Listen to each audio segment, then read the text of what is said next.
कप्तानी के हवाले से बात हो रही है, एक ड्रेसिंग रूम में आप अपनी कारकर्दगी से खिलाड़ी आपकी इज़्ज़त करना शुरू करते हैं। कौन कौन सी ऐसी चीज़ें आपके ख्याल में एक अच्छे कायद में होनी चाहिए कि कारकर्दगी के साथ भी, एक तो यह कि आपने अकेले ने रन्स कर लिए हैं, अकेले ने विकटें ले ली हैं, इसके साथ और कौन सी चीज़ें हैं जो खिलाड़ियों को इस हद तक मुतासर करती हैं कि वो आपकी बात पर यकीन करें?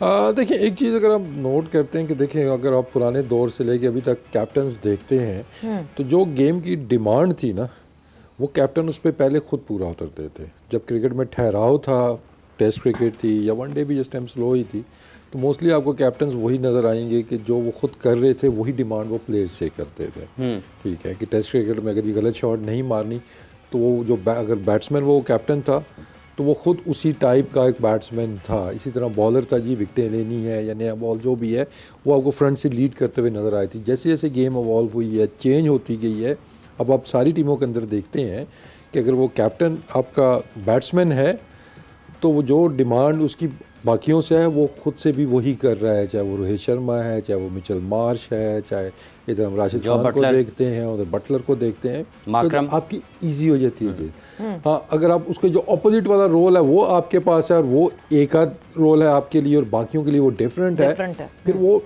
रिस्पेक्ट लेवल नहीं मैं बोलूँगा, लेकिन you are asking bit too much. तो फ्रंट से लीड करना इस लिहाज से ज़रूरी है कि जो भी आपने एक नया ट्रेंड लाना है या आपने माइंड सेट लेके आना है या आपने कहते हैं ब्रांड ऑफ क्रिकेट हमने चेंज करनी है, तो लीडर को वहाँ से अगर वो करता है तो इजी हो जाता है, बाकी उसको फॉलो करेंगे।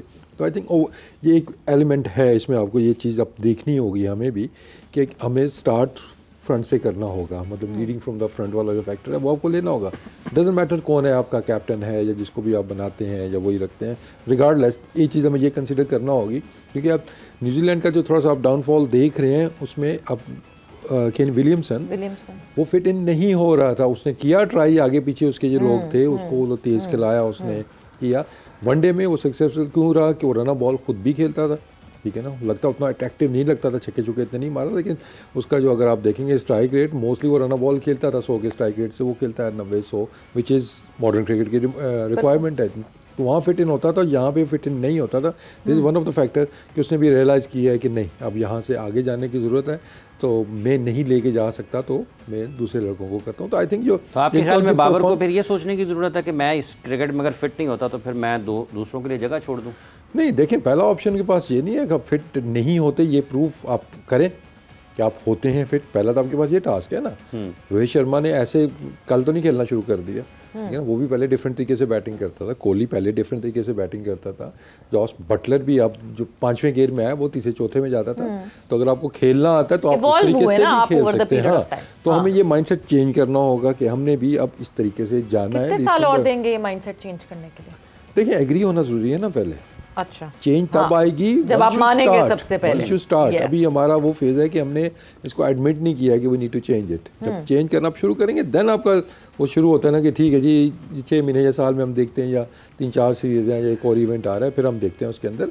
बट लेकिन हमें we have to start somewhere, जो कि हम नहीं कर पा रहे फॉर डिफरेंट रीजंस, कि यू नो डिमांड ऐसी नहीं है या स्किल सेट ऐसा नहीं, कोई ना कोई आप बहाना बीच में रख लेते हैं, लेकिन आगे चल के ऐसे नहीं चलेंगे। तो परफॉर्मेंसेज देखिए हाफिज साहब, आपका जो सवाल था ओरिजिनली, और साथ में कम्युनिकेशन देखिए, कम्युनिकेशन इज़ द की, कि अगर आप टीम को इकट्ठे आपने लेके चलना है तो आपने सबको लेके चलना। टीम सिर्फ 11 बंदों की नहीं होती, not even for the captain और फॉर द हेड कोच, जितने आपका पूरा स्पोर्ट्स स्टाफ, आपके चाहे वो लॉजिस्टिक्स वाले हैं, चाहे आपको बैग उठाने वाले हैं, चाहे आपके टीम के प्लेयर हैं, अंदर खेल रहे हैं या बाहर बैठे हैं या रिजर्व है ना, you have to deal with them as a unit. ये सारे बराबर हैं हमारे लिए और सबकी कंट्रीब्यूशन है।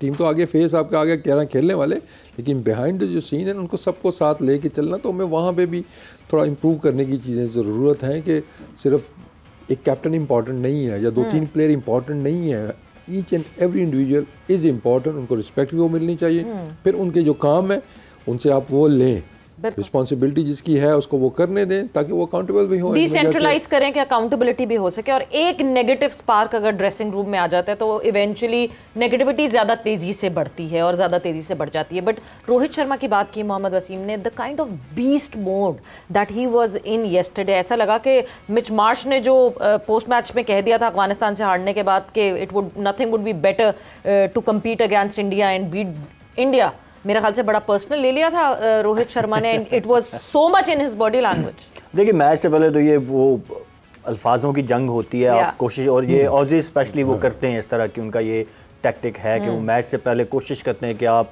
गुस्सा दिलाएं या अंडर प्रेशर अपनी स्टेटमेंट से दूसरी टीम को लेके अंदर कोशिश करते हैं। बट देखिए रोहित जिस तरह के बैट्समैन हैं, जब उनका दिन होता है तो वो कल आपने उसकी एग्जांपल देख ली कि ये नॉर्मली आपको हर मैच में, वही बात फिर मैं कहूँगा कि हर मैच में नहीं करते, ये कंसिस्टेंट नहीं होते, क्योंकि जिस तरह का रोल है उसमें आपको यही होगा 10 बॉलों पे 20-25 करके आउट हो जाएंगे सम टाइम। लेकिन जिस दिन लंबी बारी खेलते हैं वो कल वाला हिसाब आपने देख लिया कि 40 बॉल्स पे आई गेस 97 इन्होंने किए। उसमें रोहित से ज़्यादा मैं क्रेडिट थोड़ा स्टार्क को देना चाहूँगा पहले, द वे नहीं ऑन अ सीरियस नोट, मतलब जिस तरीके से उन्होंने वो तीसरा ओवर किया ना, इवन पहले ओवर में भी उन्होंने, चले आप कहते हैं कि 1-2 बॉलें आप ट्राई करते हैं। अब पहली चीज़ जो मुझे अजीब लगी कि हवा जा रही थी इस तरह, अब उनका आता है अंदर की तरफ, तो ही was bowling totally against the wind. अब मुझे नहीं पता कि उसके पीछे लॉजिक क्या थी कि वो जिस एंड से कर रहे थे वो उनकी स्विंग को सपोर्ट ही नहीं कर रहा था। और फिर पहले 2 बॉल 3 बॉल आप ट्राई करते हो आगे से स्विंग करने की, जब आपको स्विंग नज़र नहीं आ रहा, स्विंग नहीं हो रहा, he kept on bowling full. आप अगर तीसरा ओवर निकाल के देखें कि वो 6 बॉलें उन्होंने की हैं, सारी की सारी उन्होंने मुंह में बॉलें की। पावर प्ले में आप विंड फैक्टर को माइंड में नहीं रखते कि आपके पास टोटल 2 फील्डर होते हैं जो आपने सर्कल के बाहर रखने होते हैं।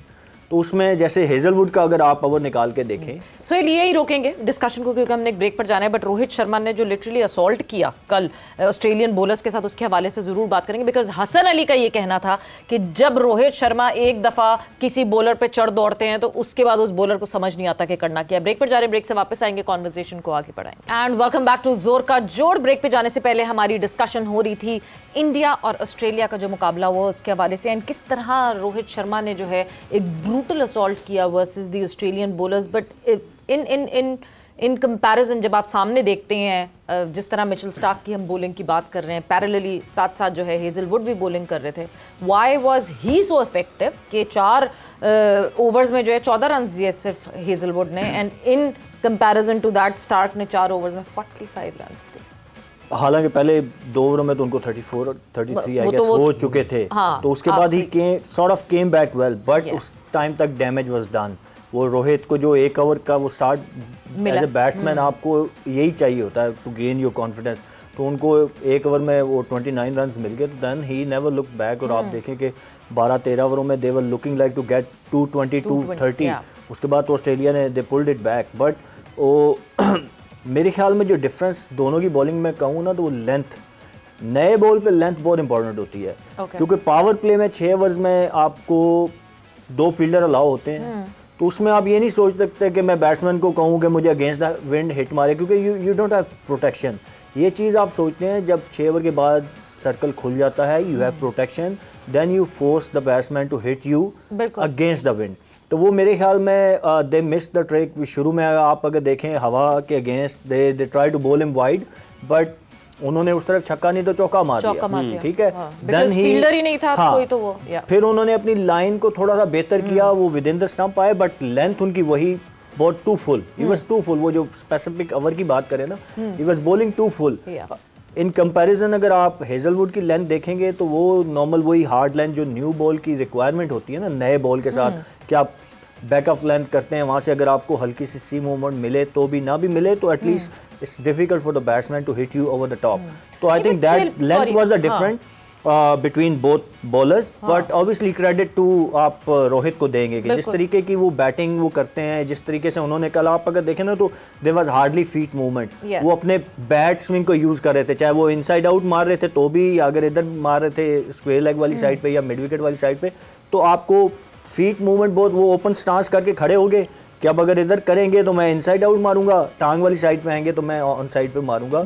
तो ये मॉडर्न डे, वो हम मॉडर्न डे रोज बात करते हैं ना, तो ये सारी चीज़ें मॉडर्न डे क्रिकेट में अब नॉर्मली बैक इन डेज तो कहते थे कि अगर आपके पाँव नहीं चल रहे तो you are not a good batsman.